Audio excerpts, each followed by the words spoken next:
en ese tema. Ahora, ¿a quiénes le afectan?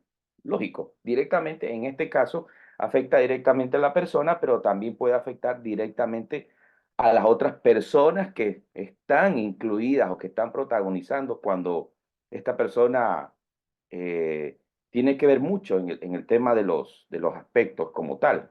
Entonces, la crisis es una situación anormal que siempre se va a generar, y sobre todo en la incertidumbre, y sobre todo porque afecta a las actividades cotidianas.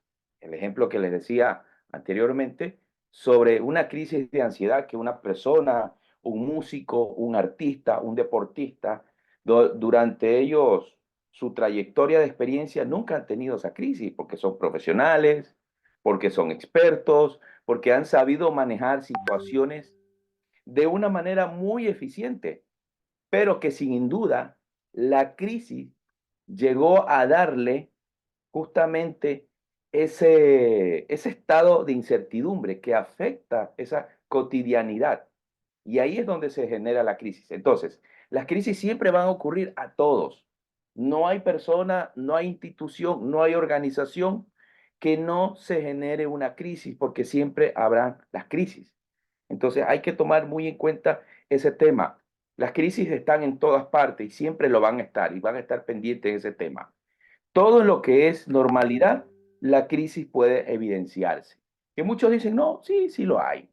Es más, voy a poner un ejemplo sencillo. Los matrimonios más perfectos, por decirlo así, hablando en estos términos personales, los matrimonios más perfectos pueden llegar a tener crisis.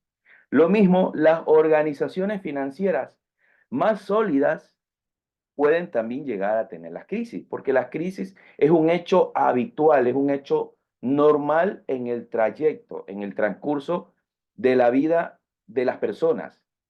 Y eso lo que hay que tomar en cuenta que la crisis siempre va a estar. Ahora, ¿qué podemos hacer con la crisis o cómo entender la crisis? Por lo general, las crisis se pueden generarse como un conjunto de hechos, es decir, en el caso que les estaba explicando acerca de la crisis de la ansiedad de una persona, a ver, ¿cuál es ese conjunto de hechos? ¿Qué pasó antes de que esta persona genere esta crisis de ansiedad? Le fue mal el día de hoy, no le salieron los resultados a lo mejor en su trabajo, ha tenido conflictos personales, ciertos proyectos no le han dado el resultado que se quería y pues ese conjunto de hechos o circunstancias que se pueden generar a veces dificultan la total normalidad de las personas, de un estado como tal. Vamos a poner otro ejemplo sencillo. La crisis de la Coca-Cola, que hace muchos años atrás, en los años 80, cuando la Coca-Cola llegó a tratar de optimizar recursos, contratando otras empresas con el tema de los envases. Y muchos de esos envases no llegaron a un proceso de calidad donde no pasaron eso. ¿Qué fue lo que generó esta crisis para la Coca-Cola? Hablo en los años 80, 90, donde hubieron personas que se intoxicaron, y eso fue aproximadamente en Estados Unidos. Entonces, hay muchas crisis donde podemos darnos cuenta que siempre va a haber la afectación del Estado. Y por lo general, la crisis, el primer síntoma es que siempre se va a generar un antagonismo, algo totalmente contrario. Claro, si nosotros vemos desde otro punto de vista, muchos expertos en el tema de crisis dicen, bueno, si hay crisis, en las crisis también se pueden aprovechar oportunidades. Es decir, que estas oportunidades se pueden dar siempre y cuando generando, como nosotros le decimos los comunicólogos, comunicación a la inversa, revertir una comunicación de crisis para generar una comunicación propositiva, pero eso no voy a ingresar porque eso le tocará en la parte de la colega Fernanda Nieto, pero sí es importante tomar en cuenta que dentro de las crisis también se pueden generar oportunidades y estas oportunidades son las que nos puede, más allá de medir la situación de la crisis, nos puede asegurar cuál es la magnitud de la crisis para poder hacer un tratamiento. Precrisis, crisis y poscrisis. La precrisis es la identificación de la crisis como tal, como ver la lectura, la magnitud de la crisis para poder tratarla en el estado de la crisis. Y la post-crisis es para poder revertir, para poder suprimir de que existan unas futuras crisis. Por eso es importante tomar en cuenta, ¿sí?, cuál es el conjunto de los hechos que genera una crisis, qué es lo que dificulta la normalidad de ese estado e identificar el antagonismo de la crisis que hoy en día, pues, muchas personas a veces se enfrascan en tratar de tapar el hecho como tal de la crisis, pero no comprende la crisis como tal, es decir, no comprende el génesis de la crisis y a veces ese es uno de los graves problemas que pasan en las empresas cuando quieren ocultar información, cuando quieren tratar de comprar a la prensa, cuando quieren tratar de disolver ciertas resoluciones y que al cierto tiempo eso a la larga, esa información oculta, esa información manipulada puede servir algo, un daño colateral mucho más fuerte en una próxima crisis. Entonces, es importante entender que dentro de la crisis siempre se va a producir cuatro efectos importantes. El primero, la amenaza a un Estado. Siempre las crisis estarán con el síntoma de cómo se va a amenazar el Estado, ¿sí? Y ese Estado como tal, lo que va a generar es la alteración del orden, altera el orden, el funcionamiento normal, qué es lo que la gente está haciendo en el caso de las instituciones financieras, por decir un ejemplo. Sí, altera el orden, es decir, el funcionamiento como tal. Por ejemplo, aquí en Ecuador está pasando un tema que se genera un poco del tema de la crisis con el tema de las exportaciones de banano hacia Rusia. También se genera una crisis, porque esa crisis afecta el normal funcionamiento de las exportaciones, de las producciones.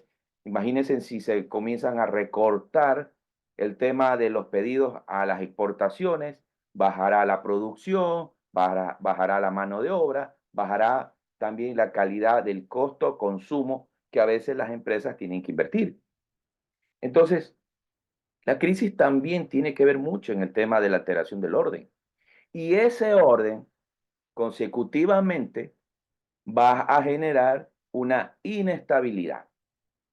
En el caso de las bananeras, simplemente como les estaba explicando, produce una inestabilidad donde si hay una crisis y evidentemente no se puede generar el normal funcionamiento de las importaciones de banano, van a tener que recortar personal. Y cuando hay recorte personal va a haber desempleo. Entonces se produce una inestabilidad.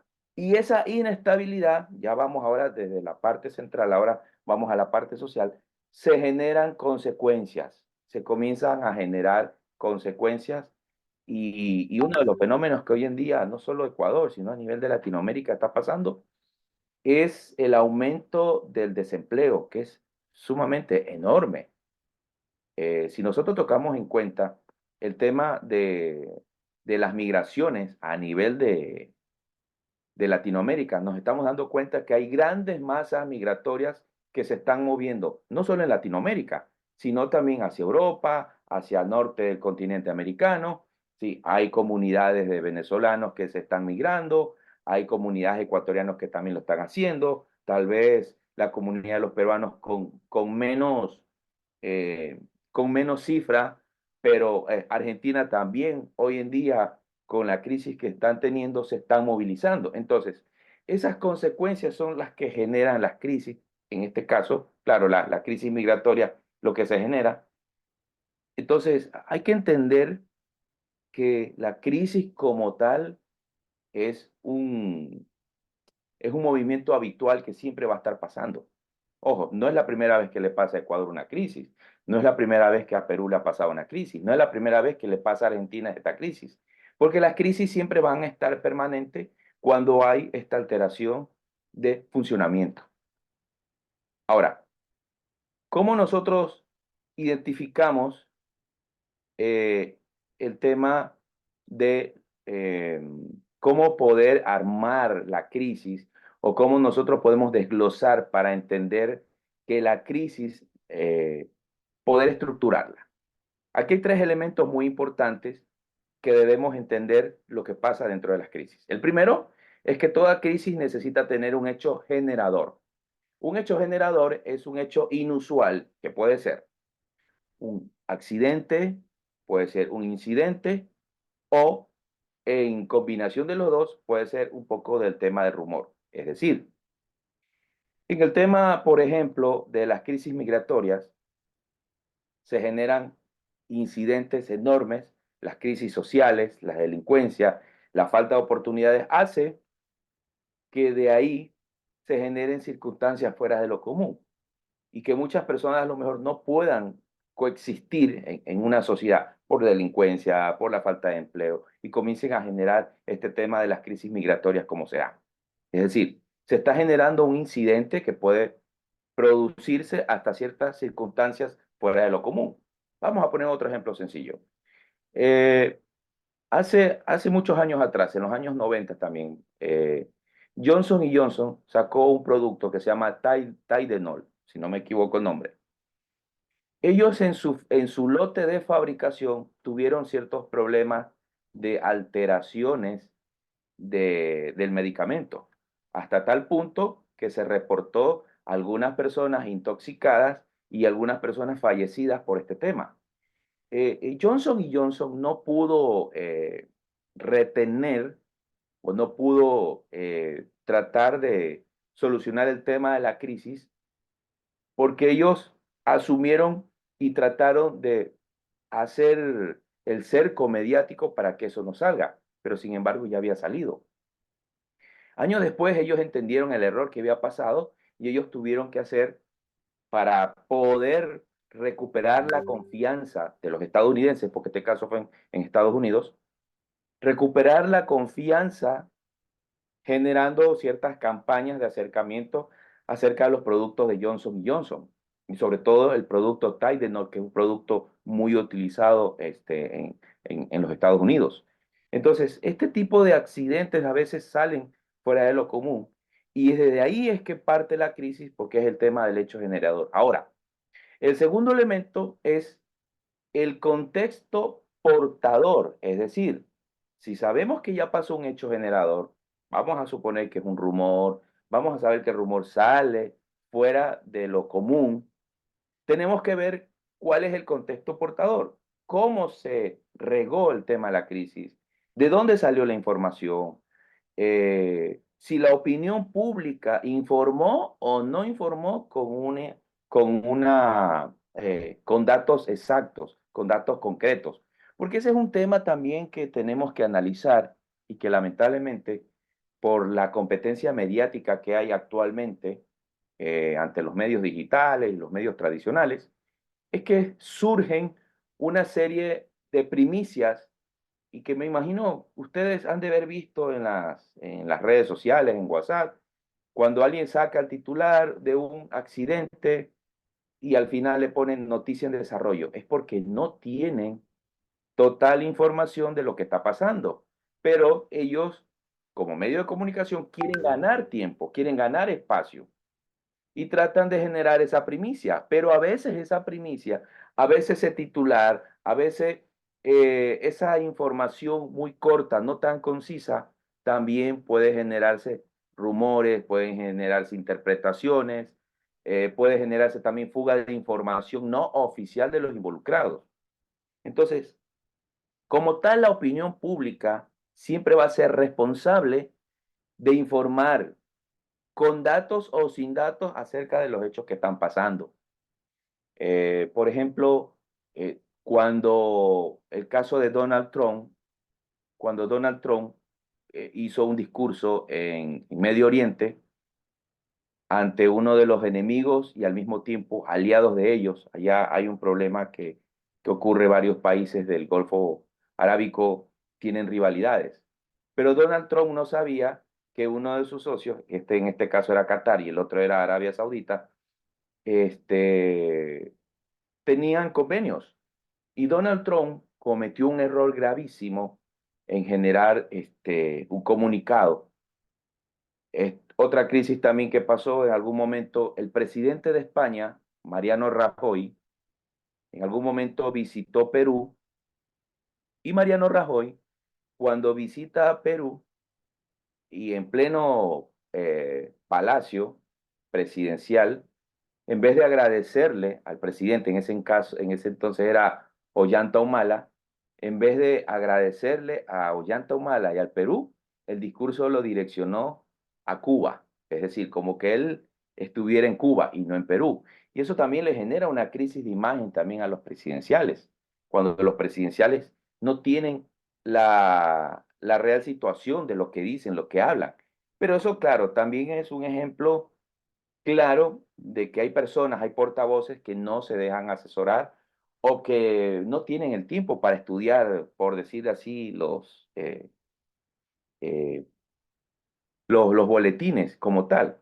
Y en ese sentido, los contextos portadores, en este caso la opinión pública, siempre van a ser los que van a comenzar a generar, a aportar sobre el tema de la crisis. Y de ahí viene la consecuencia, el tercer elemento, que es el efecto multiplicador. Y este efecto multiplicador, que puede ser tanto de positivo a negativo o negativo a positivo se puede dar dependiendo del tratamiento de la información que los medios están desarrollando. El ejemplo que les decía con anterioridad es que muchos medios digitales no dicen la información clara y lo primero que hacen es que sacan el titular y dicen noticias en desarrollo, pero no sabemos si en realidad la noticia en desarrollo es positiva o es negativa, o contribuye a, a la orientación de los ciudadanos. Y a veces es uno de los problemas gravísimos que a veces se da, porque muchos muchos de las personas, de las grandes audiencias, el primer titular que ve es el primer titular que se consume. Y lamentablemente, aunque ustedes no lo crean, desde este escenario se puede generar también la famosa infodemia, que es la pandemia de la información, cuando no se entrega la información debidamente legítima, asertiva, concreta y veraz.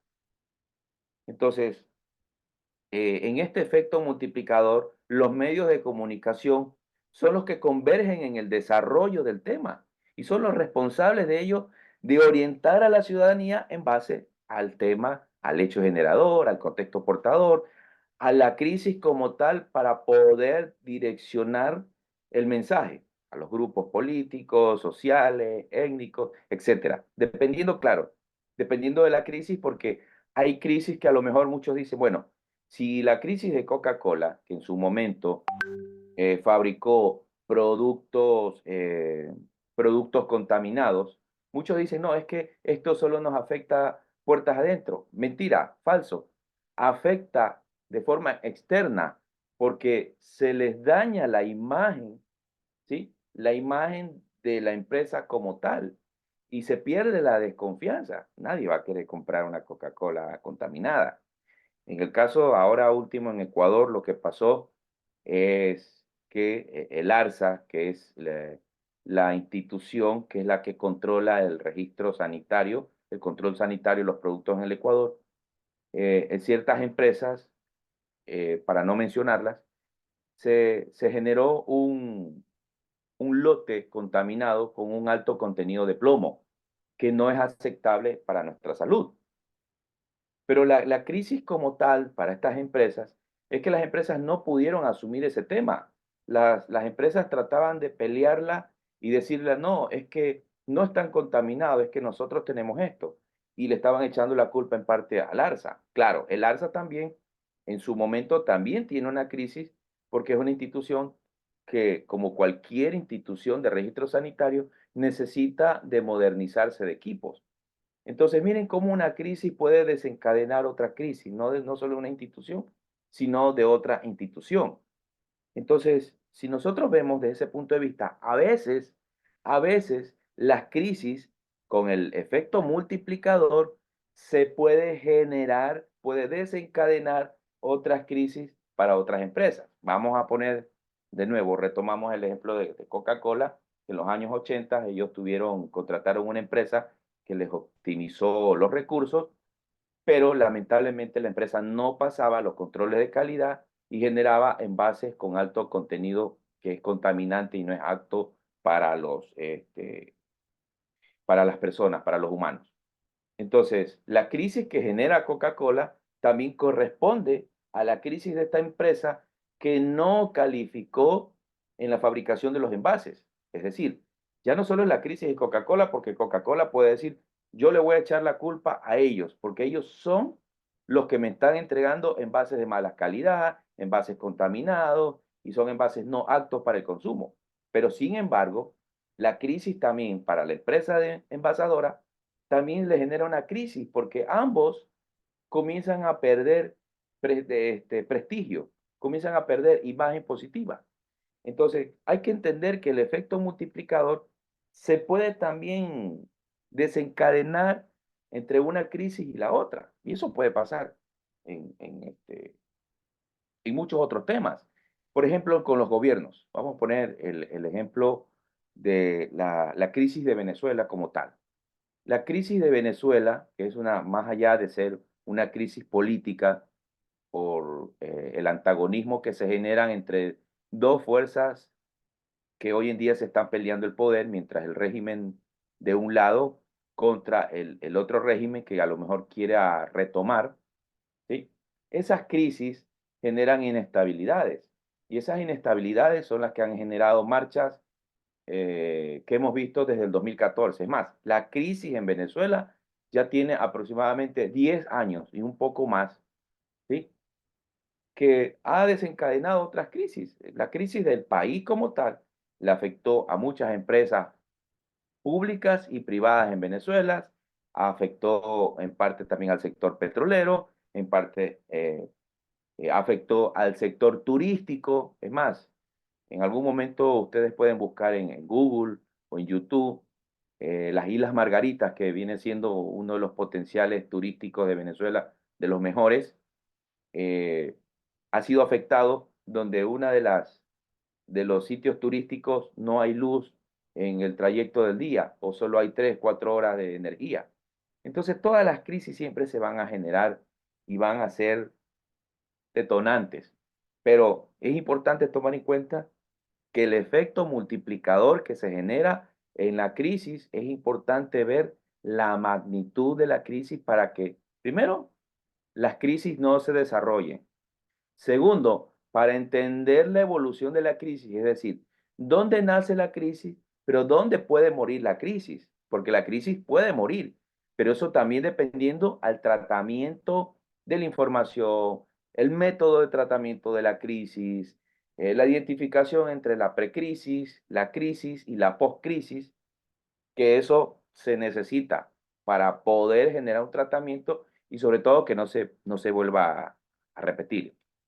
Ahora, toda crisis se siente cuando hay una alteración, lo que les decía con el ejemplo de la persona que le ha ido mal, que tuvo discusión con en temas personales y que tenía que hacer una presentación de trabajo, o que era un artista o un cantante, y por esa alteración no pudo hacer su trabajo en normalidad.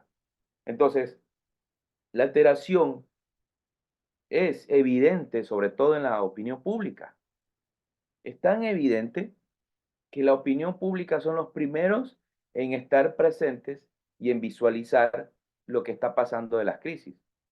Y en este caso, pues, los medios, las instituciones que están sincronizadas con la ciudadanía.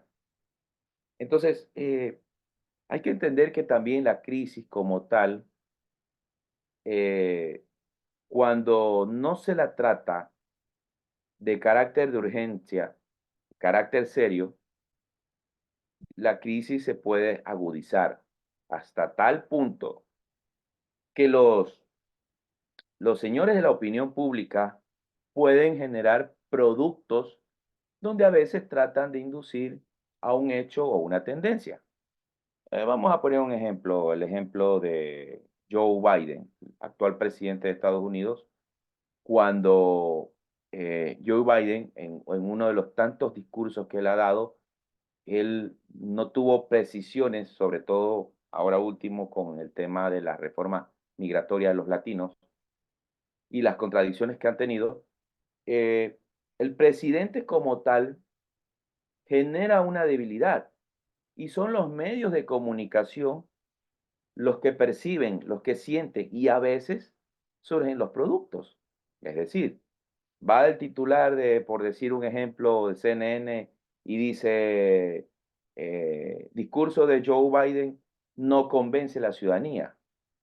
O otro medio de comunicación latino dice, presidente Joe Biden en contra de la migración latina. Es decir, se están generando diversos productos en la opinión pública. Entonces, es muy importante tomar en cuenta ahí porque los medios de comunicación, con sus titulares, con su información, también pueden generar esta trama de inducción, tratar de inducir un hecho o una tendencia, sea positiva o sea negativa. Entonces, eso es relevante que las personas, las instituciones, los gobernantes estén monitoreando siempre los medios de comunicación. Por muy opositores o pues aliados, tienen que estar monitoreando los medios de comunicación porque a veces los titulares de una u otra forma tratan de inducir pues un tema que puede afectar. Miren, en estos días pasaron un graffiti, para las personas que no conocen qué es un graffiti, el graffiti es el minuto gráfico que pasan los periódicos y estos minutos gráficos habían hecho al presidente actual de Ecuador, Daniel Noboa, donde al presidente lo habían vestido con los trajes de la antigua Francia, es decir, de la Francia aristocracia, y donde en el graffiti aparecía la esposa, Lavinia, diciendo, bueno, pero que coman pasteles. Ese término de que coman pasteles fue uno de los términos detonantes que se generó allá en la antigua Europa cuando se generó la Revolución Francesa. Entonces, el análisis que yo hago en base al graffiti es que cuál es la intención de asociar un hecho del pasado con un hecho del presente. Ojo, y recuerden una cosa, los memes en redes sociales son poderosísimos al momento de querer inducir. Por muy broma que sea, los memes también se prestan para generar interpretaciones, para generar tendencias, para generar de incidir un hecho que puede ser hasta denigrante. Entonces, ojo con eso. Los medios de comunicación tienen la responsabilidad, en ese sentido, de poder generar este tema. Entonces, siempre en la competencia se va a generar dentro de la opinión pública y que a veces, por la competencia de la primicia, es que un medio quiere tener la razón que el otro. Siempre vamos a encontrar ese tema, porque al fin y al cabo es competencia. Son competencias. Los medios de comunicación siempre van a estar en constante competencia y son ellos los que van a querer tratar de sacar la primicia, sobre todo cuando se genera un estado de crisis. Un ejemplo sencillo. Para la pandemia, muchos medios trataban de no sacar imágenes fuertes, pero algunos medios sí, con el ánimo, no sé si era de asustar, de preocuparlos, pero comenzaban a sacar imágenes crudas, imágenes lamentables, sobre todo en el caso de Ecuador, Guayaquil, donde hubieron medios digitales que sacaban donde veíamos familiares en los patios traseros quemando a sus familiares contaminados del COVID, porque no, el sistema hospitalario colapsó, no dio más, los cementerios colapsaron, los bancos de oxígeno que mucha gente quería tampoco colapsaron. Entonces se genera una crisis y eso es importante analizar cuál es la intencionalidad de los medios de comunicación cuando quieren sacar un titular.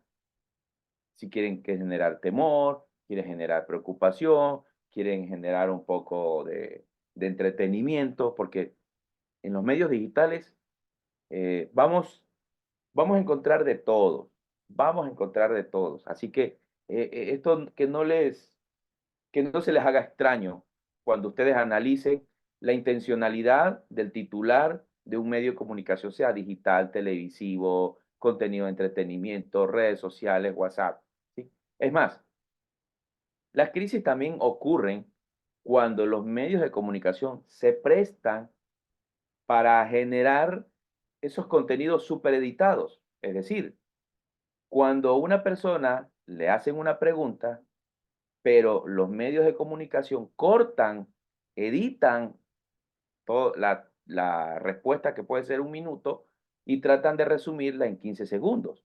Pero a veces en realidad la interpretación de la pregunta en 15 segundos no se puede explicar a lo que el entrevistado en un minuto lo quiere dar, lo quiere decir. Entonces eso también es importantísimo tomar en cuenta, que en esta guerra de opinión pública entre los medios de comunicación, ellos van a tratar de sacar las primicias a como dé lugar. Y bueno, pues de contenido vamos a encontrar muchísimos, de Ecuador, de Perú, de Colombia, de todos. Entonces, es importante y fundamental que ustedes en las crisis analicen los comunicados de los medios de comunicación y cuál es la intencionalidad que ellos quieren generar para argumentar, si quieren ayudar a la empresa, si quieren orientar a la ciudadanía, ¿sí? Si quiere generar un poco de criterio formado. Entonces, muchos de los medios no miden esa intencionalidad. Lamentablemente no las miden, no las miden para nada, porque eso ha pasado y siempre estará en vigente de que lo que prima para los medios de comunicación es justamente eso, la primicia. Es quién comunica primero, pero que a veces en realidad no es quien mejor comunica primero, sino quien mejor comunica de forma asertiva, ¿sí? Entonces, son conceptos que a veces algunos medios de comunicación mantienen errados y siguen en ese tema del error. A veces los tratamientos de las crisis no solo se dan dentro de las empresas, se da también con los medios de comunicación. Por lo tanto, en algunas crisis políticas que a mí me ha tocado estar, yo siempre he dicho, se debe dar la información con lujo de detalles, primero para que los periodistas no hagan las preguntas que a veces puedan incomodar a las partes afectadas. Y segundo, porque con la información entregada, que es una información verificada, que es una información con datos reales, se pueda tomar y les puedan dar la responsabilidad institucional de los medios de comunicación para que ellos puedan comunicar de forma asertiva. Ahí sí, si se les da toda la información, todo el detalle de lo que está pasando en una crisis, y si ellos comienzan a sacar otras cosas, ahí sí creo que nos podemos dar cuenta que lamentablemente ya es el medio de comunicación sensacionalista, es amarillista y pues trata de tomar partida de lo que se está generando. Bueno, pero ese es otro hecho también que lamentablemente pasa en nuestros medios de comunicación en Latinoamérica. Entonces, debemos entender que la opinión pública, todo el espectro de la opinión pública, se resume en que todos estamos inmersos. Organizaciones, la ciudadanía, los medios de comunicación, los líderes políticos, el gobierno como tal. Cada uno de ellos tiene sus espacios. Es decir, los espacios que se maneja cada uno de ellos en las crisis, tenemos que ver hacia dónde la crisis va a ir, hacia dónde se va a generar más el consumo y sobre todo hacia dónde tenemos que hacer el tratamiento. Claro, entendiendo lo que la crisis su tratamiento tenemos que hacerla de forma integral al 100% para todos. Entonces, eh, para nosotros entender que la opinión pública siempre va a tener un complejo eh, de entender su comportamiento como tal, pero que sin en duda, yo siempre he dicho, los medios de comunicación no son ni nuestros amigos ni nuestros enemigos. Siempre, siempre, siempre van a ser nuestros aliados estratégicos en las situaciones de las crisis. Pero hay que entender a la opinión pública como una plataforma de soporte para los públicos. A veces los gobiernos cometen los errores de generar pautajes publicitarios a los medios de comunicación, porque piensan que comprando, cercando a los medios, haciendo un cerco mediático, ellos se sienten protegidos, pero aún así no es. Entonces el tema no es cautivarlos, el tema es entender el manejo de la plataforma de la opinión pública. Es más, un ejemplo muy sencillo, la crisis del 2019 en el Ecuador, para los amigos que son de otros países, los que están aquí, la crisis en el 2019 fue el año que se generó los paros, las movilizaciones, las marchas en casi toda Latinoamérica. México, Perú, Colombia, Haití, Argentina, Ecuador, Bolivia, Venezuela, Brasil. O sea, ese año se generaron todas las marchas por todos lados, del feminismo, de las cacerolas, de los pagos a los maestros, de los asesinados en México, etcétera, etcétera. Entonces, Ecuador le tocó una crisis donde se generaron marchas y donde los medios de comunicación que estaban pactados, que estaban cercados por el gobierno, trataron de evadir la información real que estaba pasando en las calles. ¿Quiénes fueron los principales protagonistas de esas crisis? Fueron los medios alternativos, los medios digitales, que sacaron a la luz la real situación que estaba pasando en el Ecuador sobre las marchas.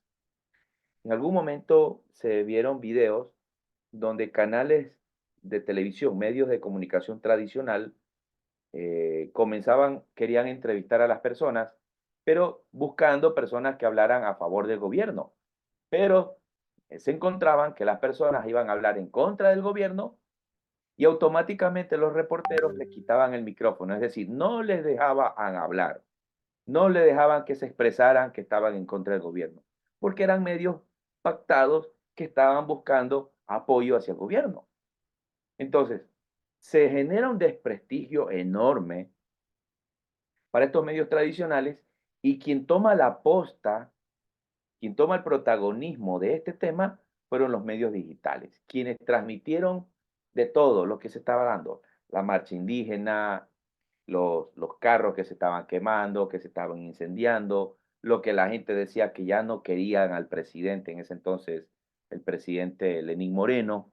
Entonces, eso generó un estallido que hasta tal punto pasó. Es más, en el caso de Perú también pasó en el derrocamiento del presidente Castillo, donde ciertos medios trataban de cubrirlo, trataban de protegerlo, pero ya no se podía, porque la plataforma de opinión pública ya estaba la información de todo lo que había pasado, actos de corrupción, los puestos que se estaban vendiendo, los acuerdos que se habían generado, el estallido de la gente, las movilizaciones que habían, claro, en contra y a favor del presidente.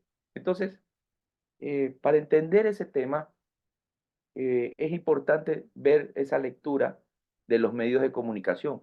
Por eso es importante entender que la opinión pública es una plataforma de soporte para los públicos, para la ciudadanía. Repito, ni amigos ni enemigos, siempre, siempre serán aliados estratégicos en situaciones de crisis. Hay que saberlos manejar a cada uno de ellos.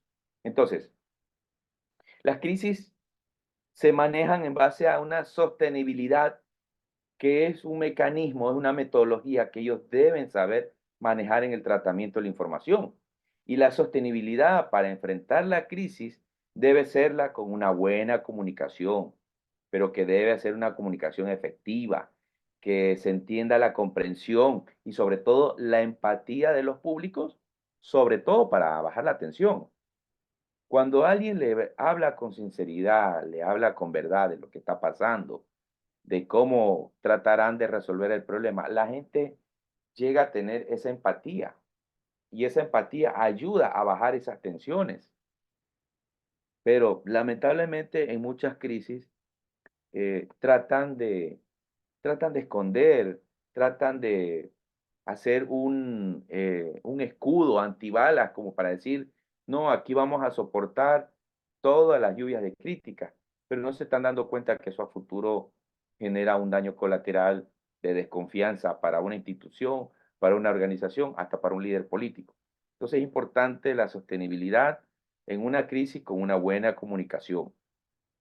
Y aquí explico cómo es el tema, la pirámide de la crisis, es decir, cómo se genera la crisis. Ya la crisis la expliqué en sus etapas, precrisis, crisis y poscrisis. De ahí expliqué lo que es, cómo se desarrolla la crisis, que es el tema de el, el contexto generador, el hecho portador, ¿sí? Y el efecto multiplicador. Y aquí es cómo la crisis se puede generar, cómo se puede desarrollar. Primero, la crisis como un hecho inesperado. Esta crisis puede avanzar si hay falta de información y falta de canales de comunicación. La crisis comienza a, a ponerse un poco más grave, ¿sí? Puede ponerse un poco más aguda, se puede empeorar la crisis. Y cuando empeora la crisis por falta de información, por falta de comunicación, se puede generar los rumores y las supuestas situaciones. Es decir, algo está pasando, la gente comienza a generar interpretación dentro de la plataforma de la opinión pública y comienzan a salir los rumores, de los rumores salen los memes, salen los reportajes, las personas dicen, no, esto, ellos nos están ocultando tal cosa, esto no es así, la verdad está acá. Y ahí es donde viene la competencia de los medios, y se pierde el control en el manejo de la crisis, hasta tal punto que cuando ya se pierde el control, ahí es donde viene una percepción social de los ciudadanos y ven cómo está la crisis.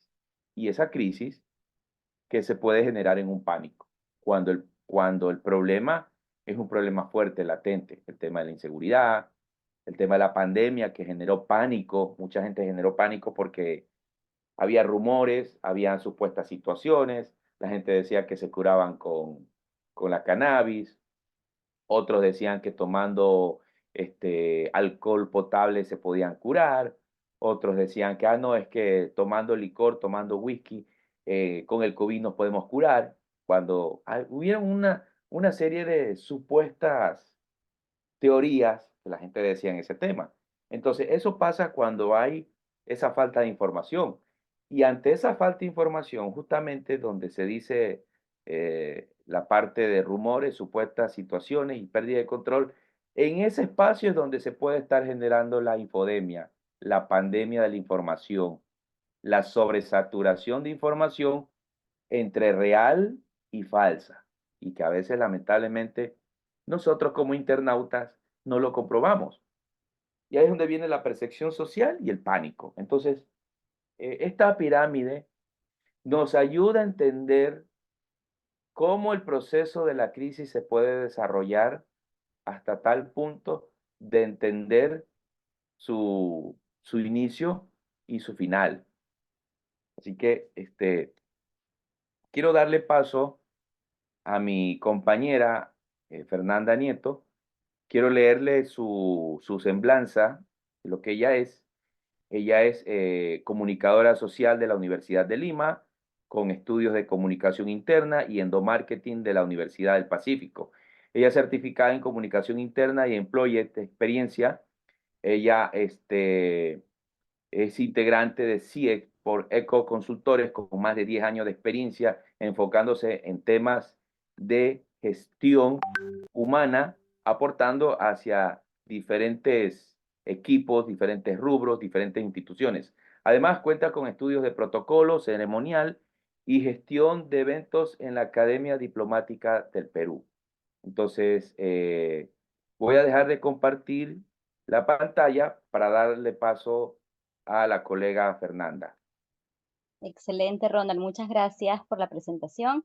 Voy a compartir mi pantalla y me confirman cuando ya la puedan visualizar, por favor. Ya estoy compartiendo. Bien. Sí se ve, ¿cierto? Sí se ve, Excelente. confirmado, se ve. Bien. Bueno, entonces ahora vamos a hablar nosotros acerca de la comunicación efectiva como solución ante una crisis.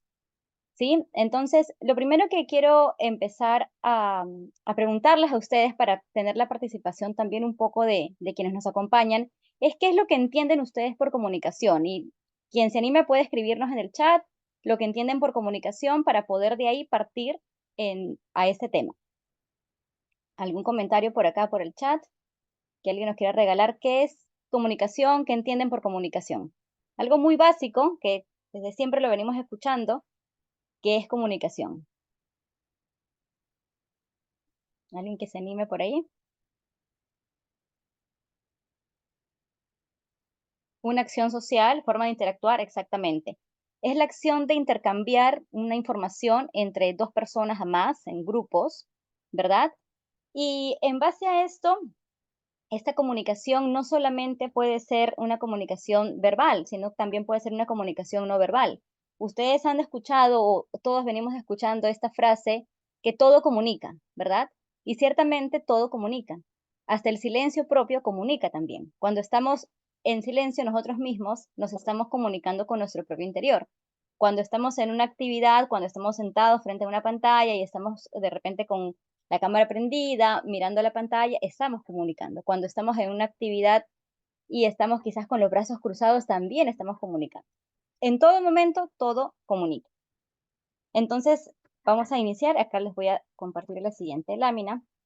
Y una comunicación durante una crisis va a ser una de las herramientas claves e importantes que todo protagonista de ese suceso debe de empoderar para manejar las percepciones y conocer también qué es lo que está sucediendo y así reducir el impacto de la crisis. ¿Y cómo lo vamos a hacer? Con una escucha activa poderosa. Toda buena comunicación va a iniciar con una escucha activa. Y escuchar quiere decir ponernos en el zapato del otro, estar atento a lo que nos dice, estar atento también a la comunicación no verbal, a lo que nos está informando o lo que nos quiere decir la otra persona. Para esto hay una teoría que les quiero compartir de las 3 C. Las 3 Cs para una comunicación efectiva. El conocimiento, la credibilidad y por supuesto la confianza. ¿Y cómo conecta este triángulo de 3 Cs? Iniciando por el conocimiento.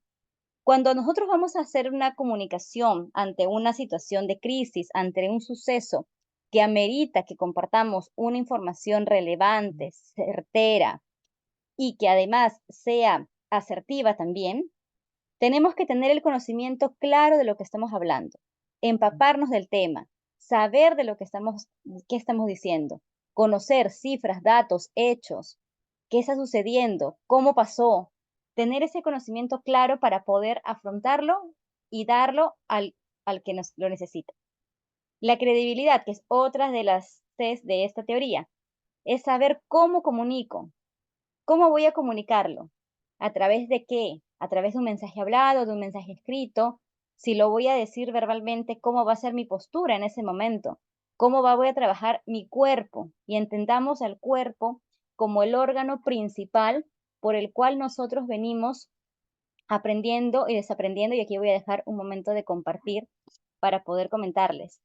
El órgano principal por el cual nosotros como seres humanos compartimos, aprendemos y desaprendemos a lo largo de la historia, a lo largo de nuestra existencia, es el cuerpo. Y el cuerpo es el órgano principal por el cual nosotros nos comunicamos y damos un empoderamiento hacia él cuando queremos dar un mensaje. Hay 4 posturas del cuerpo, 4 disposiciones del cuerpo sumamente importantes. Uno es la apertura, cuando nosotros disponemos de esta apertura propiamente dicha para escuchar al otro, para poder estar atento a lo que nos dice. La resolución, que es una disposición donde tenemos que ser más contundentes, más serios cuando tenemos que enfrentar una situación compleja, como por ejemplo una crisis.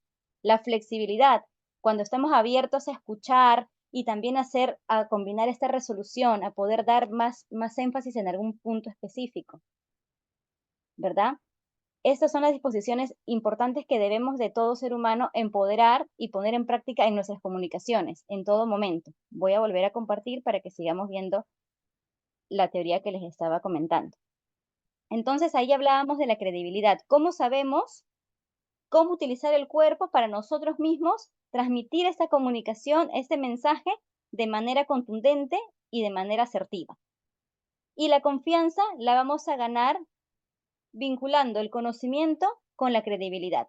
Si yo conozco del tema, si yo lo voy a hablar de manera coherente, si tengo los datos a mano y estoy también comunicándolo de una manera certera, asertiva, empática, lo que voy a generar en el público va a ser confianza, ¿verdad? Porque las personas van a sentir que yo tengo el conocimiento, que lo estoy diciendo de manera certera y yo estoy ganando confianza. Y el ganar confianza en una situación de crisis es un gol, es lo máximo que puedes tú tener.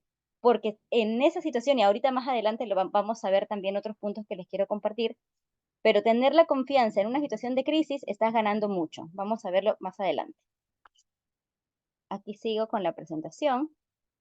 Entonces, para conocer la realidad de lo que está sucediendo, qué sucedió, qué ha acontecido, estamos en una situación de crisis y no solamente hablo de crisis en un tema político, sino también en un tema organizacional, en un tema social, en un tema personal, laboral. ¿Qué tenemos que tener en cuenta para conocer lo que está pasando? ¿Qué está aconteciendo? Tres cosas importantes. Primero, formular preguntas. Escuchar las respuestas de estas preguntas, saber qué está pasando, cómo sienten las personas y luego generar una interacción. ¿Cuáles van a ser los principios claves para la comunicación en las situaciones de crisis? Y es lo que les hablaba hace un ratito. Hay cuatro componentes claves, cuatro principios claves: la anticipación, la agilidad, la calidad informativa y la veracidad, por supuesto. ¿Qué sucede con la anticipación? La anticipación tiene que ser lo clave, lo primero. No podemos perder el tiempo ni perder oportunidades para nosotros poder salir a hablar enfrente y poder decir lo que está sucediendo, porque esto va a tener un significado grande para la audiencia, ¿sí? Anticiparse, ¿qué quiere decir? Llevar la iniciativa de lo que está pasando. Me comunico, doy razones obvias de lo que está pasando, doy cifras, doy información, me estoy anticipando a que lleguen esas noticias falsas o las llamadas fake news y nos traiga abajo todo lo que queremos hacer. Y esto, vuelvo y repito, no solamente lo podemos poner en práctica en el tema político, sino también en el tema laboral, en el tema social. ¿Qué pasa, por ejemplo, en una empresa en donde, por ejemplo, eh, despiden a un grupo de trabajadores, pero no les dan motivo alguno? Sencillamente los despidieron. De noche a la mañana les dicen, ¿sabes qué? Hasta hoy trabajas. ¿Pero qué pasa? Lamentablemente estas personas van a sentirse desprotegidas, ¿cierto? Pero si yo me anticipo y yo les digo, mira, yo de aquí a un mes yo no voy a poder contar contigo. Yo siento que estoy teniendo problemas en la empresa, no me es rentable ahorita, estoy teniendo más gastos que ingresos, entonces voy a tener que dejar de contar con tus servicios. Yo me estoy anticipando a tener que sacarlo a la primera y decirle, chao, ya no, hasta hoy cuento contigo. Me dejan en el mundo vacío, ¿verdad? Entonces, eso es lo que tenemos que hacer primero, anticiparnos, llegar antes con la noticia. En cuanto a agilidad, ¿qué sucede con la agilidad? Hay que reaccionar en todo momento. La celeridad, no perder el tiempo. El tiempo siempre va a ser el peor verdugo que nos puede suceder. Estamos contra el tiempo, no me alcanza el tiempo, es lo que siempre solemos decir, ¿verdad? Y para esas situaciones de crisis también tenemos que estar un paso adelante. ¿Qué pasa si yo no comunico a tiempo? Nuevamente van a aparecer otras opiniones, otros comentarios negativos quizás, porque eso es lo que sucede cuando no se sale a hablar en el momento. ¿Qué dicen? El que calla otorga, ¿verdad? Por ahí hay un dicho que dice, sí, el que calla otorga. Si yo no salgo a decir nada a tiempo, van a pensar que lo que está pasando y esas fake news van a tomar relevancia. Calidad informativa, mostrar la información y no perder oportunidad de poder decir la información que estamos teniendo a mano. De repente algún dato importante, alguna cifra importante, algo que sucedió en la organización y que de repente digo, no, si yo lo digo, esto es solamente, es top secret, solo lo tiene que saber la gerencia, no lo tiene por qué saber el resto. No, hay que dar información de calidad, hay que informar lo que está pasando, hay que salir, si tenemos que salir a dar la noticia de algo crítico que está pasando, pues tenemos que hacerlo. ¿Qué sucedía cuando llegó la pandemia? no sabíamos qué estaba pasando. Y lo primero que hacía en cada país era lanzar un mensaje a la sociedad, a toda la población, e informar las medidas que cada país consideraba que eran las necesarias en el momento, ¿verdad?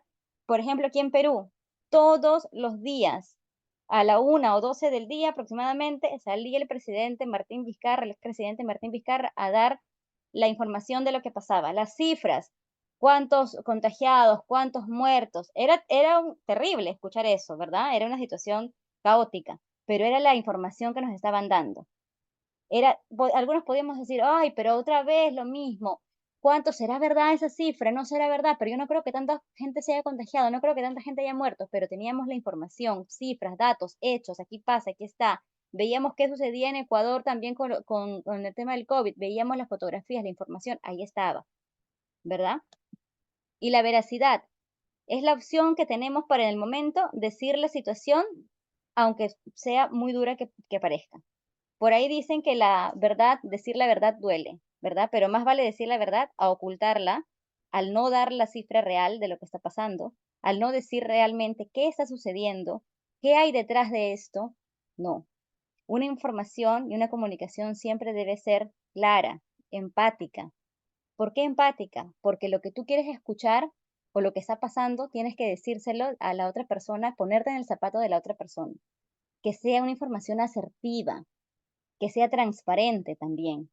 Y a veces nos cuesta, nosotros como comunicadores, y dejo acá de compartir para comentarles un poco, cuando muchas veces estamos haciendo, yo soy consultora además y también hacemos diagnósticos en los temas de comunicación, en empresas, en organizaciones, de la experiencia del colaborador, y nos dicen muchas cosas respecto a cómo se sienten en la organización. Y cuando tenemos que enfrentar e ir a gerencia o al área de recursos humanos a presentar esta información y les decimos la realidad, ay, pero sabes que esto no lo pongas así, porque si tú lo pones así, no les va a gustar al presidente del directorio. No, la información debe presentarse tal cual es, porque si yo muestro todo lo bonito y maravilloso, no va a haber ningún cambio. Y el cambio empieza por ahí, ¿verdad? El cambio empieza por mostrar la realidad, por muy cruda que parezca, por muy difícil que parezca. Ay, no siento yo que esta información no es muy bonita, no es muy simpática para mi audiencia, pero la tengo que decir. Aunque parezca que no funciona así, así es.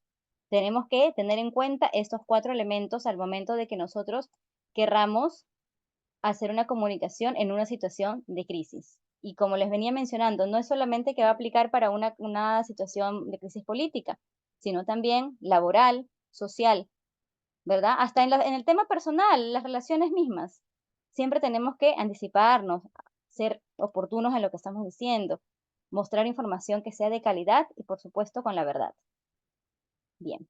¿Alguna pregunta, algún comentario hasta acá? Lo pueden dejar en el chat y ya luego los vamos revisando al final. Aquí hay unas personas que estén queriendo ingresar, ya está.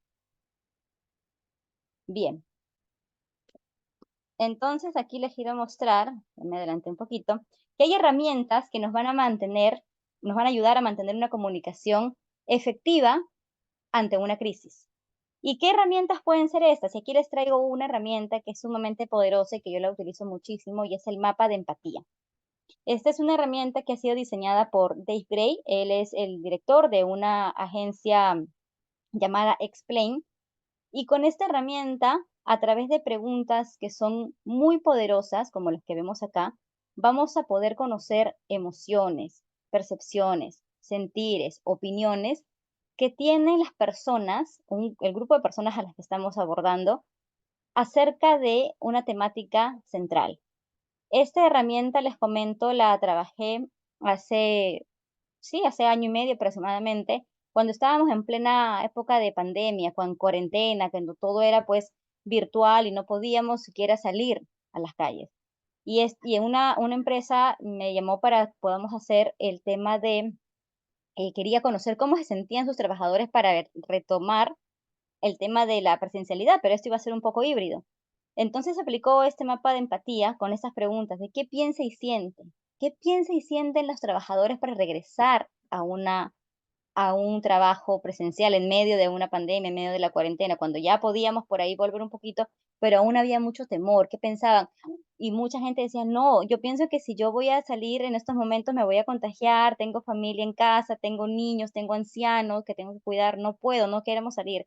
¿Cómo me siento? Se sienten angustiadas, aterradas con el temor, ¿verdad? ¿Qué pienso y siento? ¿Qué escuchan? ¿Qué ven? ¿Qué dicen? ¿Qué hacen? ¿Qué escucha? ¿Qué escucho? Yo escucho que si yo no voy a regresar a trabajar, lamentablemente me han dicho que si no regreso me van a sacar y por ese temor tengo que volver. ¿Qué ven? No, yo veo de verdad que si yo estoy regresando me van a dar un bono porque adicional a esto me van a pagar mis traslados y mis almuerzos. ¿Qué dice? ¿Qué hace? ¿Cuáles son los miedos? ¿Cuáles son las expectativas y las proyecciones que pueden tener estas personas? Esa es una herramienta muy poderosa que nos va a ayudar y si quieren saquen una foto o luego vamos a compartirles el material. Con esta herramienta van a poder conocer realmente lo que las personas sienten de una manera ágil por la calidad de preguntas que tenemos y la pueden aplicar en cualquier escenario en el que ustedes quieran conocer o desarrollar. Además también de utilizar un lenguaje que sea directo, que sea claro, que sea cercano, para poder establecer también un nivel poderoso de escucha.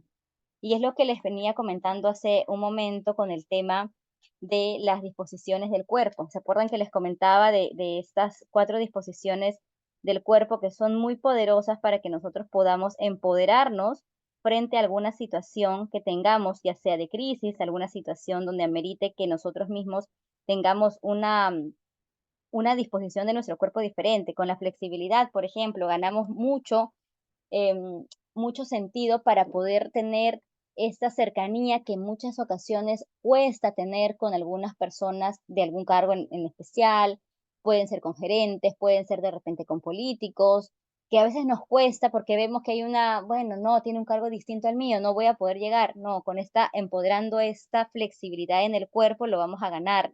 Esta apertura para poder escuchar, para poder tener, empoderar esta escucha activa, para ganar la confianza en la persona y nos pueda escuchar, porque muchas veces se trata de eso, se trata de ganar confianza al momento de que hablamos con otro para que nos puedan escuchar o no, porque si no, no lo hacen.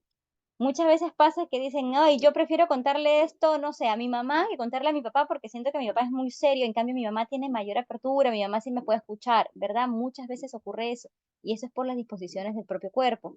La estabilidad, aquella función del cuerpo cuando estamos en un modo más calmado, más tranquilos.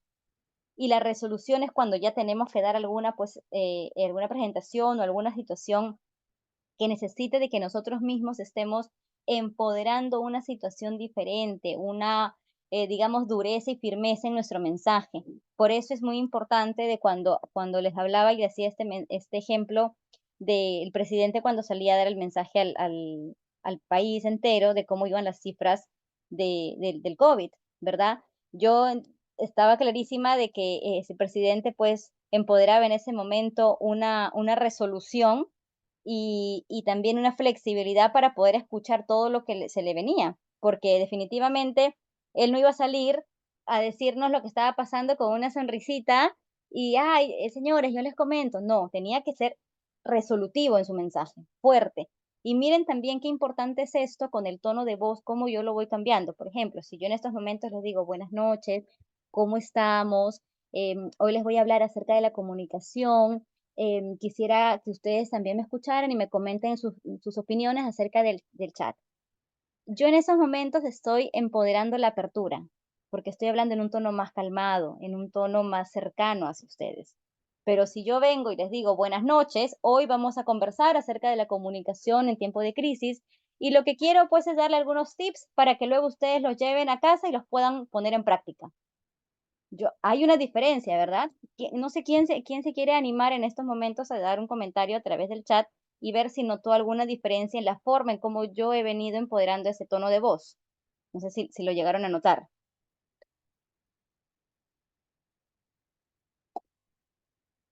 Alguien que por ahí se anime y lo quiera comentar. Sí se notó el cambio, dice Blanca, exacto, ¿verdad? Esto es muy importante al momento de que yo voy a dar el mensaje en una situación de crisis. ¿verdad? Ya sea para un despido, ya sea para una situación de pandemia como la que vivimos en el 2020, ya sea para una situación de lo que vivió el propio Perú hace unos años con el presidente Castillo, esa situación tan controversial, tan movida que vivimos, definitivamente no iban a salir hablándonos con una sonrisa, tenían que hablarnos fuerte y claro, ¿verdad? Voy a seguir compartiendo aquí la pantalla. Y otra cosita que les quería compartir era que tenemos que tener un plan de comunicación ante una crisis para anticiparnos con pautas y con procedimientos. ¿Y por qué debemos de contar con un plan de comunicación de crisis? Porque nos va a permitir que reaccionemos en el momento, a tiempo, que reaccionemos con pautas y que tengamos ya establecidos protocolos que nos van a ayudar a acercarnos a resolver el acontecimiento. Definitivamente no siempre va a suceder que yo voy a tener el plan para solucionar el problema en el preciso momento, porque muchas veces suceden cosas que no estaban planificadas, como vuelvo y repito el caso de la pandemia. No, nadie creo que estaba preparado para una situación como esa. Entonces ahí como que nos agarra un poco fríos y tenemos que rehacer nuestro plan de comunicación, pero siempre es importante tener pautas y cómo lo vamos a trabajar. Es importantísimo contar con un objetivo, cuál es la audiencia a la cual vamos a impactar, cuáles son los frentes de trabajo y qué acciones que sean aterrizables y que tengan una medición a un corto y mediano plazo. Porque si las ponemos a un largo plazo, es poco probable que las podamos completar, concretar. Cuando hacemos algo muy a largo plazo en un plan de situación de crisis, es muy poco probable. Es hacer algo tangible, aterrizable a corto y mediano plazo. Este plan de comunicación de crisis, como les mencionaba, contar con un objetivo general, con un objetivo específico que acompañe a ese objetivo general, la audiencia a la cual estoy impactando, la localización, dónde voy a aplicar este plan, cuáles son los frentes y las acciones y cuál va a ser la duración de este plan. Una comunicación clara y empática ante una crisis va a ayudar a mantener siempre la calma y equilibrar las emociones. Y aquí yo quiero dejar nuevamente de compartir y quiero comentarles que ciertamente la comunicación es un elemento importante para que toda persona la empodere en su día a día. Toda persona empodera una comunicación y pone en práctica la comunicación. Por ahí dirán algunos, oye, yo soy un poco más complicada para hablar en público, yo no soy muy buena hablando en público, a mí me cuesta, pero nos comunicamos. Ahí veo, ahí en pantalla veo a Paula. Hola Paula, buenas noches. Paula nos está comunicando, está presente en la sala. Y eso también es una forma de que las personas, cuando es virtual, a mí siempre me costaba un poco más, de repente ver solamente nombres y no darle el rostro a esos nombres que se veía. Pero a veces se entiende por temas que también estamos pues ya en la casa, a veces estamos cansados, estamos en pijama y esto de la virtualidad nos permite de estar en una comodidad que a veces es poco habitual.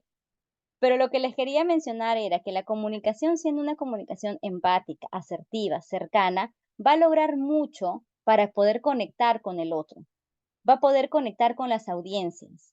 Es importante también que nosotros empoderemos con nuestro plan de trabajo, nuestro plan de comunicación, las acciones que vayan a abordarse, no solamente en un plano local inmediato, sino también en las zonas que no de repente no acapara toda la sociedad. Por ejemplo, si estamos en Perú, voy a hablar de Perú, yo soy peruana y vivo en Lima, no solamente hacer un plan para una crisis que abarque solo Lima, porque solo Lima no es el Perú.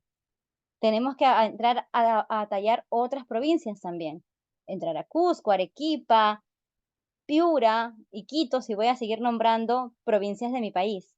Lo mismo si estamos en Ecuador, si estamos en Argentina, en México, acaparar otras provincias, porque eso mucho sucede cuando estamos hablando ya netamente en política. Hacemos un plan de trabajo, un plan de crisis solamente muy local, y esto hay que expandirlo, ¿sí? Entonces, lo que yo quisiera que esta noche ustedes se lleven es de estas tres Cs que estábamos viendo, que era el conocimiento, en la teoría de las tres Cs, el conocimiento, la credibilidad y la confianza que la podemos ganar en base a estas dos dos elementos que les mencionaba, conocer el tema de lo que estamos hablando, saber, tener a mano las cifras, los datos, los hechos, tener esta disposición de nuestro cuerpo para poder llegar a que nos crean lo que estamos hablando, porque no es fácil pararse frente a una pantalla, o no es fácil pararse frente a un público y empezar a hablar y decir y que toda la gente me crea, porque por ahí va a haber el que va a decir, no, mentira, lo que está diciendo no es nada cierto, ¿verdad? Pero nos tiene que creer y para eso trabajamos la comunicación no verbal, ¿sí? Y con esto vamos a ganar la confianza. Y la confianza va a englobar lo que ya les mencionaba.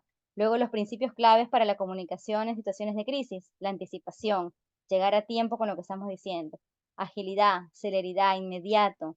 El tiempo a veces nos apremia, pero tenemos que estar un paso adelante. La calidad informativa, mostrar información que sea verídica, que sea transparente. Y la veracidad, por supuesto, que es lo que venía de la mano con la información, que la calidad informativa que les venía comentando. Entonces, dejo aquí, voy a compartir esta frase con la que estaba cerrando, que una comunicación clara y empática ante una crisis nos va a ayudar a mantener esta calma y equilibrar las emociones. Y por supuesto también el mapa de empatía, que es una herramienta, y no sé si ahí están viendo en la pantalla, creo que sí, que es una herramienta que les va a ayudar muchísimo si la ponen en práctica para cualquier situación que ustedes quieran indagar. Preguntas poderosas que van a hacer que ustedes puedan tener a mano información y que luego la puedan plasmar en este plan estratégico que les venía comentando. Es una herramienta que, se los aseguro, van a obtener mucho de ella. Así que alguna consulta, alguna pregunta, lo pueden dejar por el chat, que con todo gusto los podemos atender.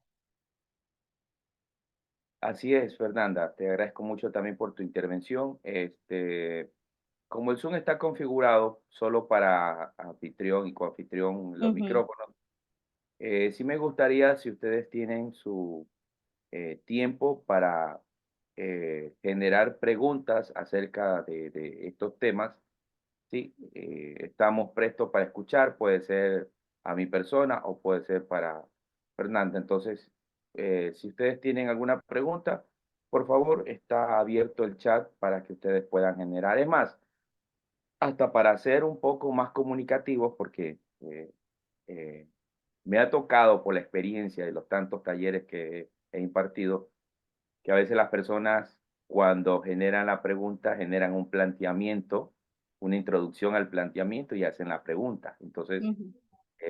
sí sería importante también en la calidad de la comunicación hacer una pregunta, por decirlo, asertiva, como para tener ese tema. Yo te voy a hacer una pregunta a ti, Fernanda, así como tal. Dale.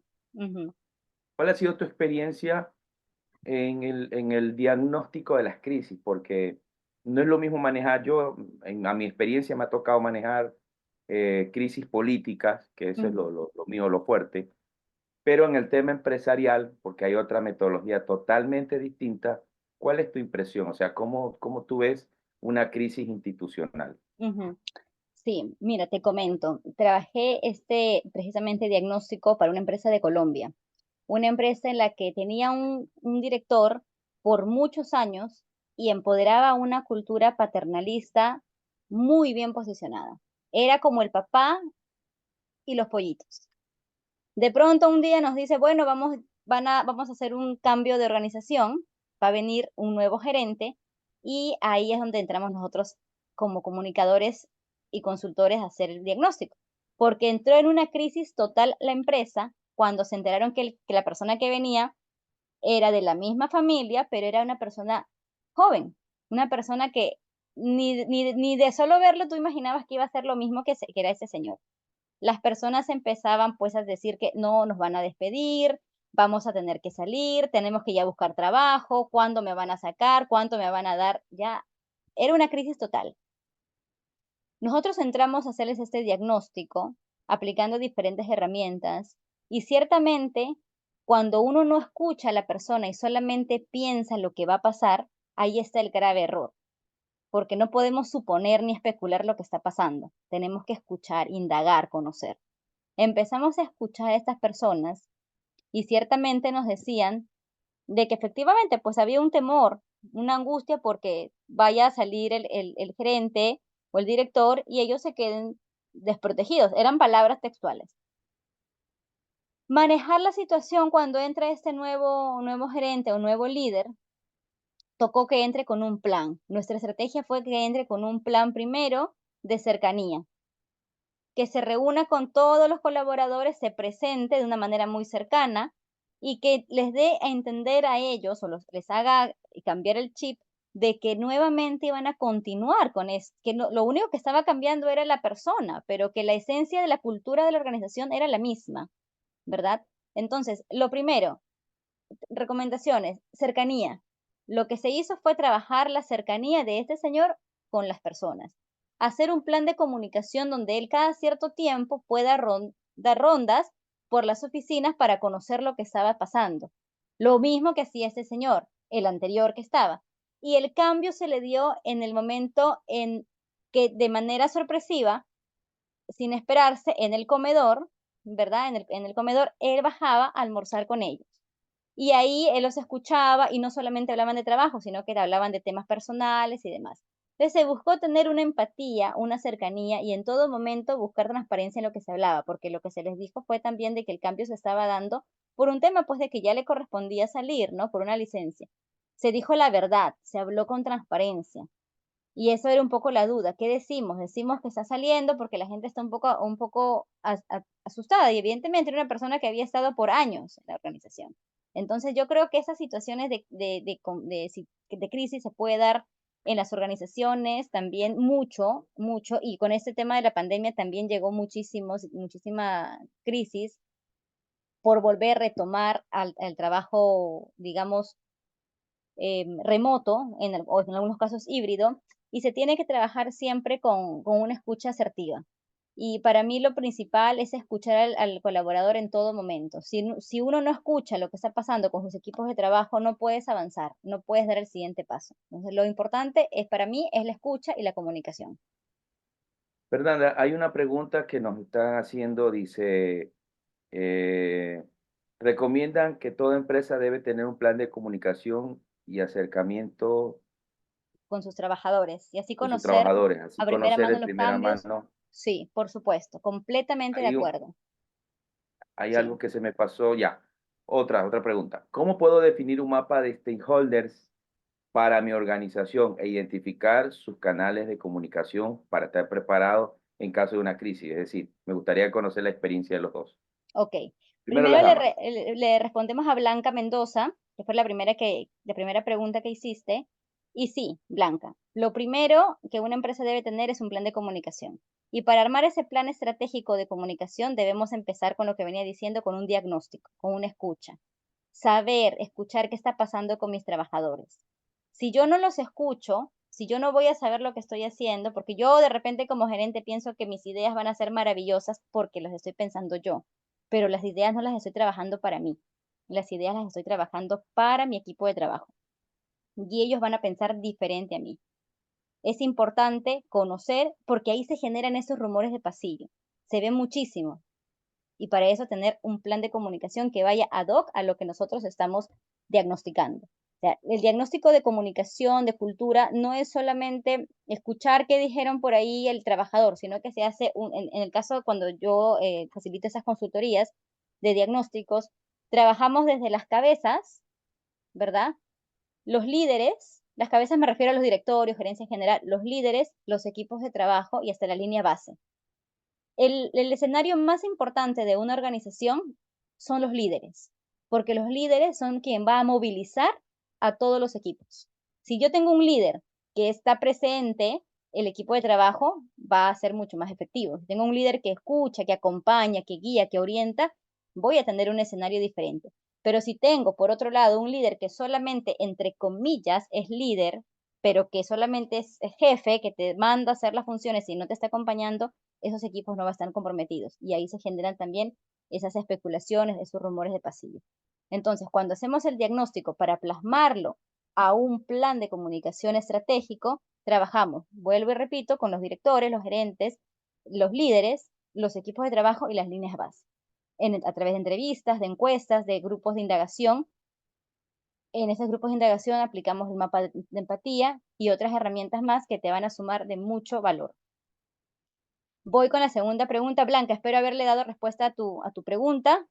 Espero que sí. Bien, voy con la respuesta para Jesús Zambrano.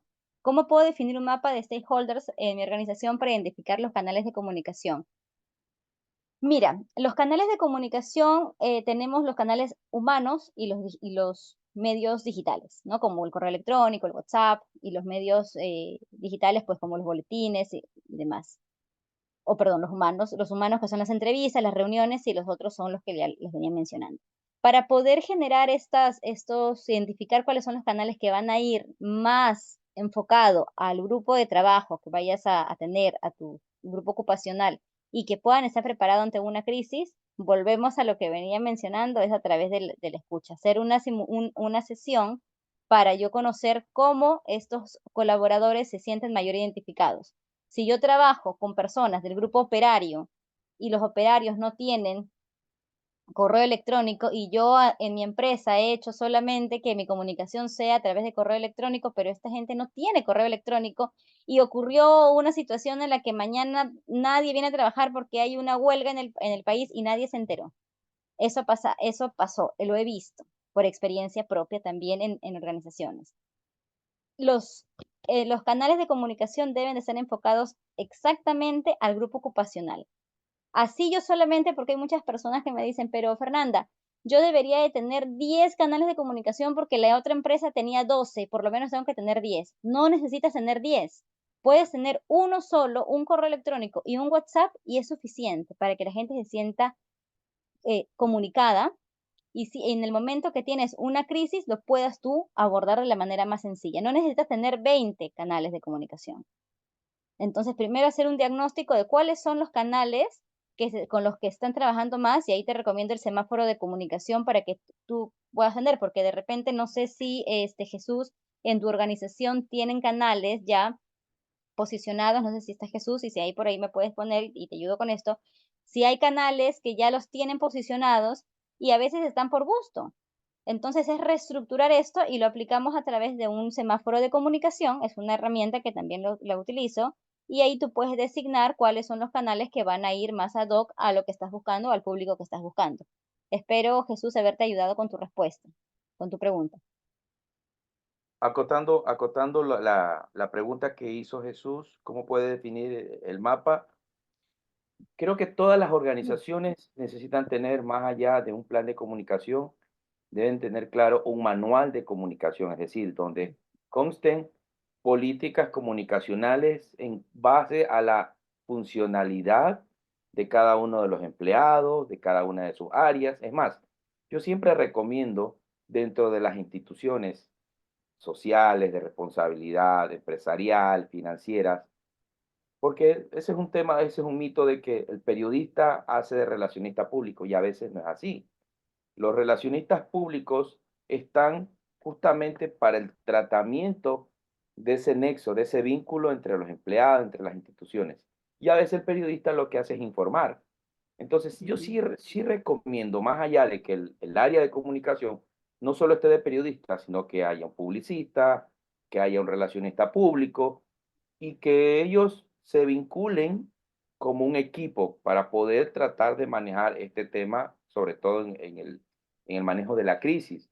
Porque el manejo de la crisis de un relacionista público, sí, es totalmente diferente a la de un periodista. El periodista a lo mejor informa, pero el relacionista público, como tal, va a tratar de generar vínculos, vínculos de acercamiento, vínculos de empatía, y eso que ayuda sobre todo a generar un ambiente un poco más tranquilo para poder generar el tema del tratamiento de la información y de la situación. Yo Ujú. considero que cada empresa es única en su estructura, en su mapa de organización. Y claro, yo una recomendación que siempre doy a las empresas es que se sujeten a las capacidades, tanto técnicas como humanas en una empresa. Yo no le puedo decir a una empresa donde existan alrededor de 500 trabajadores, de que solo tenga un solo comunicador, porque en realidad a lo mejor no se puede abastecer. Así es. Entonces es importante medir la capacidad técnica, la capacidad humana y logística de la comunicación dentro de la empresa para poder manejar la comunicación. Porque una persona no va a poder manejar toda la comunicación en una empresa. Debe haber un equipo selecto, debe haber un equipo que tiene que estar sincronizado para generar ese trabajo. Esa es la respuesta para Jesús. Había otra pregunta. Ya, ¿qué estrategias de comunicación, decía, qué estrategias de comunicación recomiendas serían más efectivas para informar a la población durante una crisis gubernamental, teniendo en cuenta que es un jefe y no un líder al frente? Bueno, yo voy a dar una respuesta corta y le doy el paso a Fernanda. Yo Ujú. creo que en las crisis políticas, lamentablemente, muchas de las autoridades no se forman como voceros y tratan de tener voceros. Hay gobiernos como por ejemplo Estados Unidos, como Italia, que tienen voceros, ¿sí? Pero al mismo tiempo los presidentes también generan vocería. Hay otros países, por ejemplo, en el caso de El Salvador, el principal vocero del gobierno de El Salvador es Nayib Bukele. Y claro, hay una ventaja importantísima porque la vocería que maneja Bukele con el control de la comunicación le está generando pues una comunicación asertiva con los objetivos que él plantea, más allá de que sea simpatía o no por los temas políticos. Pero sí es importante tomar en cuenta y siempre los consultores, dentro de la consultoría política, nosotros decimos prohibido pensar, porque a veces en las crisis no se puede pensar, se debe actuar, ¿sí? Entonces hay que tomar en cuenta, más allá de que la persona, el vocero, es un jefe, debe convertirse en un líder, porque los líderes son los que movilizan, los que mueven masas, no solo en el tema de actitud, sino en el tema de la credibilidad. Entonces, yo creo que una principal estrategia para cerrar esta pregunta, creo que el líder necesita generar la suficiente empatía y frontalidad para asumir las situaciones que está pasando. Entonces, creo que eso es importantísimo. Uno de los errores de muchos presidentes es que no admiten sus errores. Y ese es el gravísimo problema cuando pierde esa credibilidad. Te doy el paso, Fernanda. Gracias, sí. Voy en la misma línea de lo que mencionas, Ronald, y es importante ese tema de tener esas habilidades blandas muy bien afianzadas para poder ejercer este rol, ¿verdad? Frente a esa situación que está sucediendo. Y tener siempre lo que mencionas, estas vocerías, estos, generar tener un portavoz que sea la persona encargada de poder dar toda esta información de lo que está sucediendo.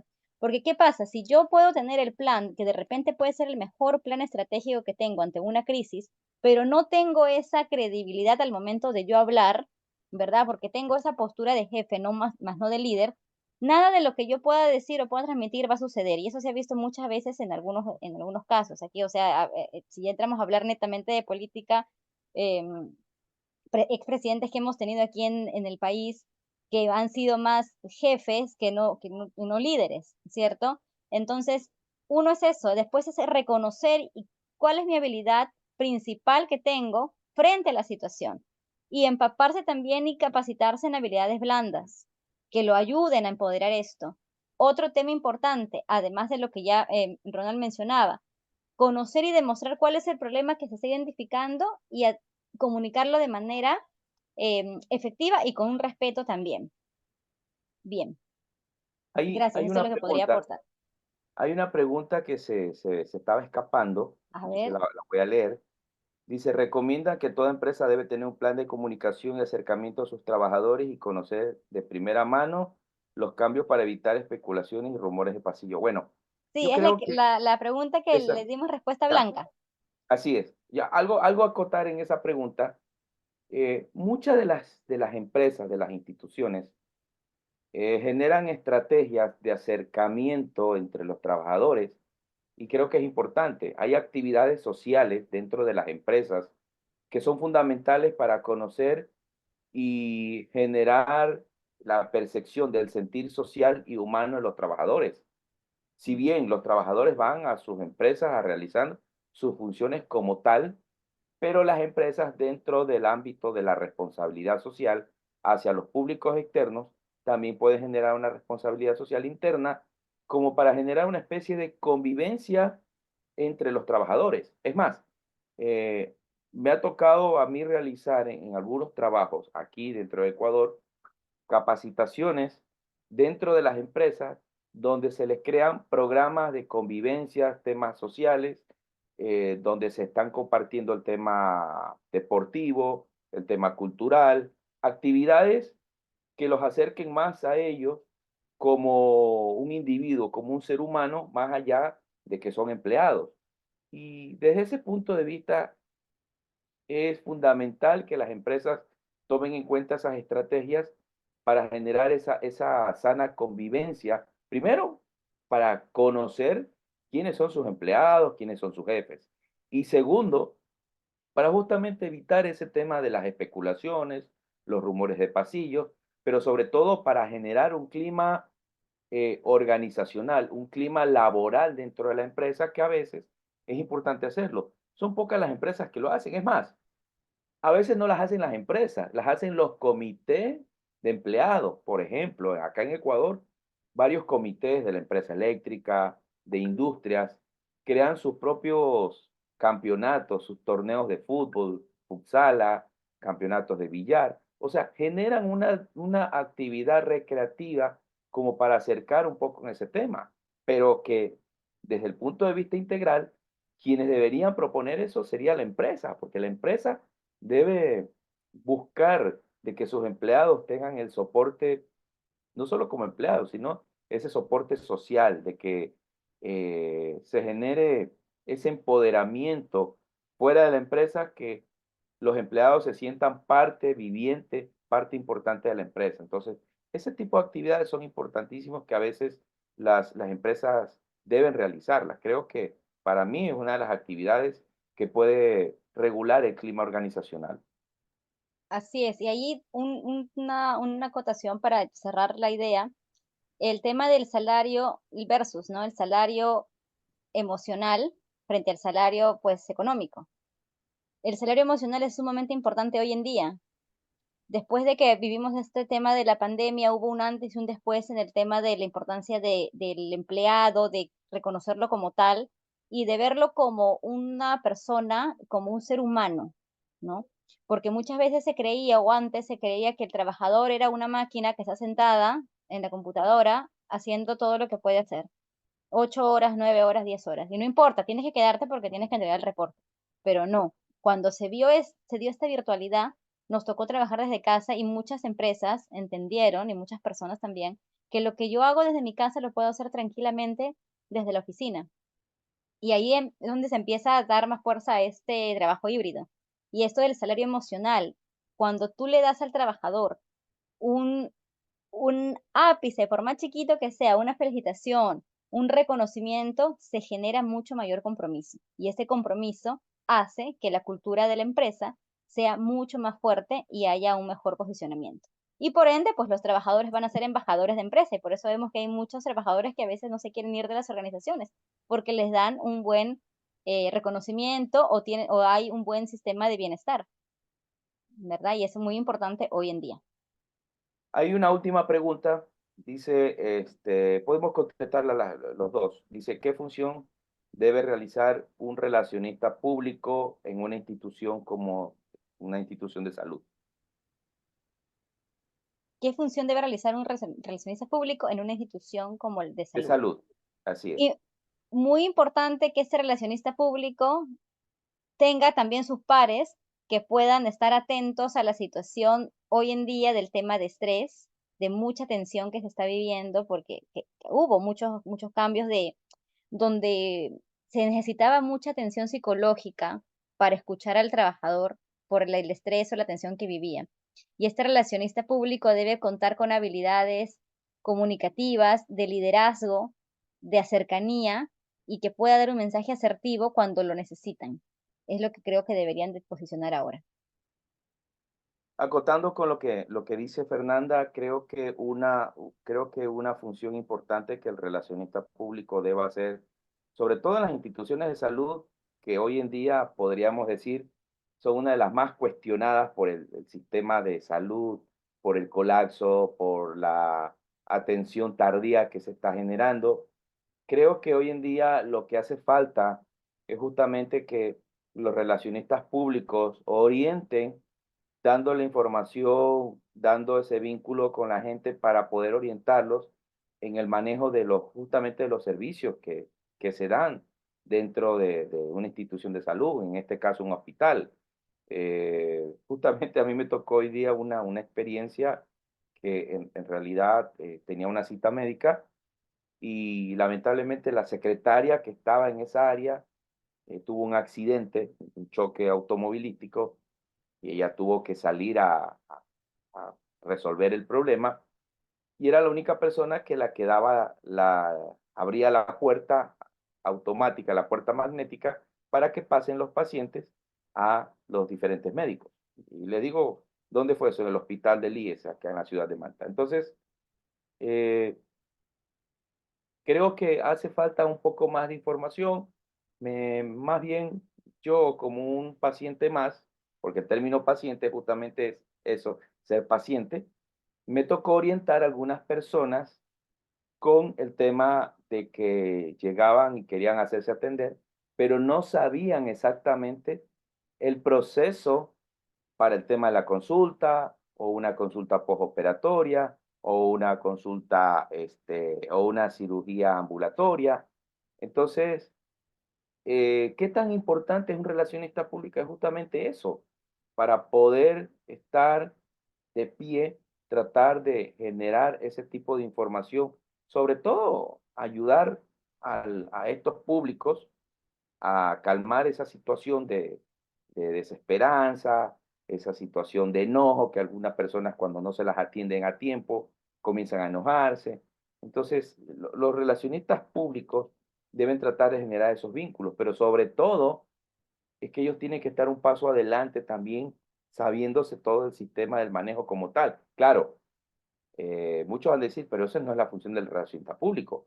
Pero sin embargo, es importante la cercanía que el relacionista público pueda tener con los pacientes, con los empleados y con los funcionarios, porque ellos son los encargados de generar esta relación, de armonizar una relación entre funcionarios y pacientes, y sobre todo darle información que se debe dar.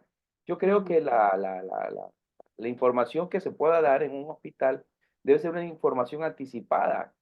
Así es. Lamentablemente, muchos pacientes cuando llegan a última hora y quiere que se los atiendan primero. Entonces, creo que en ese sentido, el relacionista tiene que ser una persona muy proactiva, muy eficiente, una persona que se esté moviendo, que esté buscando Empática también. justamente ese vínculo. Así es. Ujú. Fernanda, para terminar, agradecerles a todos. Me están diciendo aquí por el tema de lo del certificado. Las personas que deseen el certificado, miren, este workshop es totalmente gratuito.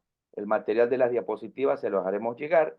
Hay un costo adicional que está para las personas que desean tener el certificado, que se entregará con un paper y adicional se va a entregar con un libro digital, un libro digitalizado justamente para hablar de este tema de la crisis.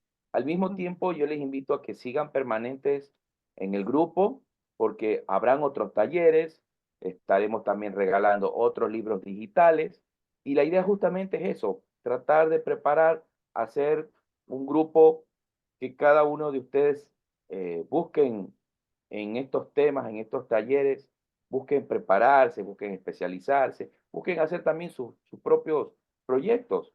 Entonces, esa es la idea. Creo que los talleres son accesibles y creo que Ujú. estos materiales también serán accesibles a cada uno de ustedes. Así que las personas que desean, por favor, en el grupo que están, ¿sí? Pueden escribirnos y nosotros con Fernanda le estaremos dando los detalles de Blanca estos nos programas. dice que no está inscrita, ¿cómo hace? De repente compartimos por acá el link para que se unan al grupo de WhatsApp, Sí, Ronald. Fernanda, si tú tienes a la mano, puedes compartir el link del grupo, por favor, Sí, antes que se cierre la sesión. Puedes pasarle al chat, si lo tienes a la mano, puedes aquí tenerlo a la tengo mano. sí, aquí lo tengo y se los paso. Ahí está. Me confirman si ya lo recibieron, yo creo que sí, y ya están ahí conectados. Sí, yo les aceptaré las personas que se agregan al grupo, yo les aceptaré. De repente, Ronald, quien pueda prender su cámara para sacarnos una foto como registro, como Sí, les un pido de recuerdo favor a final. todos, les pido de favor a todos para que se una a una foto grupal hasta para compartirla también en el grupo. Si nos ayudan, por favor, un momento para hacer una captura. Un segundito, no importa si estamos en Guadalupe, pijama, Paula, con el gato, Jesús, con el perrito, no importa. Estamos en no la importa, virtualidad. pero lo importante es dar presencia. Por favor, nos ayudan, es solo 5 segundos, por favor, los que faltan, Carlos, Mariela, Aurelio, Jesús, bueno, ahí se van, ya se están conectando. Yo haré una captura, haré otra captura más, faltan unos que otros, a lo mejor por cómo están, me imagino que por la situación como están en pijama y todo lo demás, a lo Sí, mejor se no entiende. quieren No activarse. hay Entonces, problema. Los les, que les estamos. agradecemos mucho. Este link de este taller va a ser subido en la plataforma y pasaremos al grupo también para un repaso, para que cada uno de ustedes puedan tener un poco más de remember de este taller. Bien, vamos con la fotito entonces. Uno, dos y tres. Ok, ahí estamos. Listo. Entonces, eh, mis estimados amigos, amigas, les agradecemos mucho y seguimos conectados en el grupo del chat. Que tengan una muy, muy bonita noche. Fernanda, te doy paso. Gracias a ustedes por conectarse. Espero volvamos a conectar pronto. Una feliz noche y que sigamos comunicándonos con empatía y cercanía. Buenas noches.